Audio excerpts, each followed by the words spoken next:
Hello guys, आज हम बात करने वाले हैं वास्को के पास्ट के बारे में और साथ में वास्को की टेक्निक्स एंड क्वालिटीज़ को भी डिफाइन करेंगे।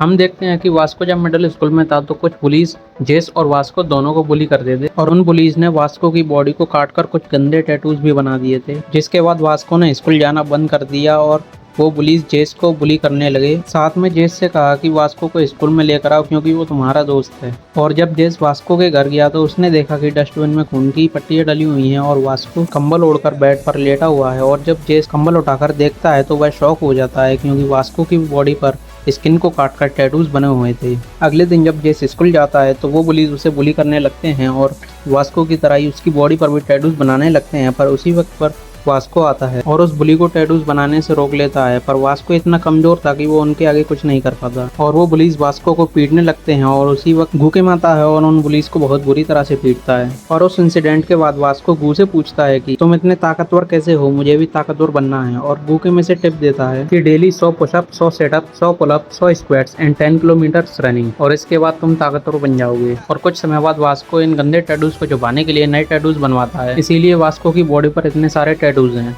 अब हम बात करने वाले हैं वास्को की टेक्निक्स के बारे में। हम सब जानते हैं कि वास्को ने ब्रेक डेक से मुआ थाई सीखा है। मुआ थाई में बॉडी की एंड्योरेंस एंड पावर को बढ़ाया जाता है, जिस वजह से इसका एक अटैक भी बहुत खतरनाक होता है, जैसे कि डेथ ब्लो। इस टेक्निक में बॉडी की पूरी पावर को लेग में लाकर उसे थ्रो करते हैं। इस टेक्निक का यूज करके वास्को ने एक स्टील बॉल को ब्रेक कर दिया। एंड सेकंड टेक्निक है शोल्डर ग्रैब, और इस टेक्निक को हम एनिमे में देख चुके हैं, जो कि वास्को ने डैनियल के खिलाफ यूज की थी, बट डैनियल पर इसका कोई असर नहीं हुआ। अब है ब्रेक डेक की forbidden skills. Forbidden skill number 1, runners high. जब वास्को एली से फर्स्ट एफिलेट में फाइट कर रहा था तो वास्को ने forbidden skill number 1 the runners high को यूज किया था, जो कि एक फिनोमिनन है जिसमें वास्को की आंख हल्की सफेद हो जाती है और बॉडी पीक पोटेंशियल पर पहुंच जाती है, बिल्कुल अल्ट्रा इंस्टिंक्ट की तरह। जैसे गन अल्ट्रा इंस्टिंक्ट को यूज करता है, उसी तरह से ब्रेक डेक और वास्को रनर्स हाई को यूज करते हैं। Skill number 3, compressed low kick.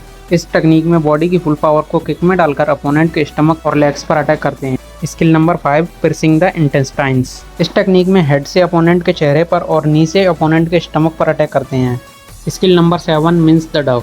इस टेक्निक को अपोनेंट के चेहरे पर यूज करते हैं और उसकी नोज पर अटैक करते हैं नीज से एंड उसके चेहरे को ग्रैब कर लेते हैं नीज एंड एल्बोज से। Skill number 8, rise bag smash. इस टेक्निक में अपोनेंट की बॉडी और फेस पर नी से अटैक करते हैं, जैसे वास्को ने गन के खिलाफ ये अटैक यूज किया है।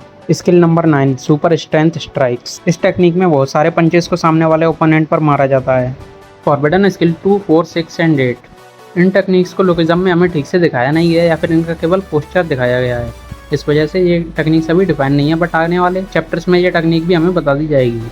अब बात करते हैं वास्को की क्वालिटीज़ के बारे में। वास्को की एक यूनिक पर्सनैलिटी है, वो देखने में डरावना और खतरनाक लगता है, पर वो प्योर हार्टेड एंड इनोसेंट है और वो सबको इक्वली ट्रीट करता है, जैसे कि लिटिल डैनियल को। साथ में वास्को एक स्ट्रॉन्ग माइंडेड पर्सन है और उसकी विल पावर स्ट्रॉन्ग है, पर वो इमोशनल भी है। और वास्को इतना अच्छा इंसान है कि वो दूसरे लोगों को बुरी चीज़ें करने से रोकता है, जैसे स्मोकिंग करना। और वास्को अपने दोस्तों को बचाने के लिए अपनी लाइफ को भी रिस्क में डालता है। साथ में वास्को अपने टीचर्स और हायर अथॉरिटीज़ की बहुत रिस्पेक्ट करता है। होप है आपको वीडियो अच्छी लगी होगी। Thanks for watching.